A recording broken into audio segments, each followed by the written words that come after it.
आणि आज या प्रसंगी संत शिरोमणी वैराग्यमूर्ती तुकोबाराय यांच्या तपोभूमीचा जो विध्वंस सरकारने केलेला आहे हे षडयंत्र जे आहे हे षडयंत्र आजचं नाही.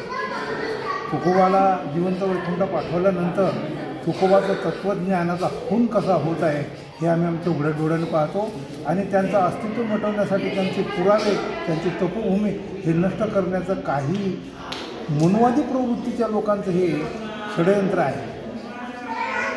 कारण वारकरी संप्रदाय हा चातुर्वर्ण्याच्या विरोधामध्ये आणि समतेचं प्रतीक म्हणून आहे आणि समाजामध्ये ऐक्य, जातीवाद, पंथवाद, संप्रदायवाद हा सर्वांना नष्ट करून समाजाचं ऐक्य साधणं आणि भक्तिमार्गातून आध्यात्मिक व्यासपीठावरून समाजामध्ये क्रांती घडवण्याचं एक कार्य करत आहे.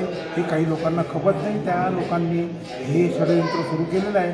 आपलं अस्तित्व जर कायम ठेवायचं असेल वारकरी संप्रदायाचं किंवा आपलं स्वतःचं पुढच्या भवितव्य आपल्या पुढील पिढीचं भवितव्य घडवायचं असेल तर वारकरी संप्रदायाच्या तत्त्वज्ञानाचं संरक्षण करणं, त्या तपोभूमीचं संरक्षण करणं, त्याचे जे काही ज्या ठिकाणी जे त्यांचे जे एव्हिडन्स असतील, पुरावे असतील ते पुरावे ते आपण त्याचं संरक्षण करणं अतिशय महत्त्वाचं आहे आणि आपण प्राणपणाला लावून हे काम केलं पाहिजे.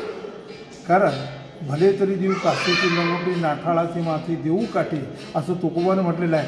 हे लोक प्रेमाने कायद्याने जर समजत नसतील तर शेवटी मग देव्हाऱ्यावरील विंचू आला, देवपूजा नावडे त्याला, तेथे पैजाराचे कामन अधमाशी तो अधम, हे तुकोबाने सांगितल्याप्रमाणे आम्हाला वागावं लागेल. हे शासनाने दखल घ्यावी एवढं बोलून मी माझी 4 शब्द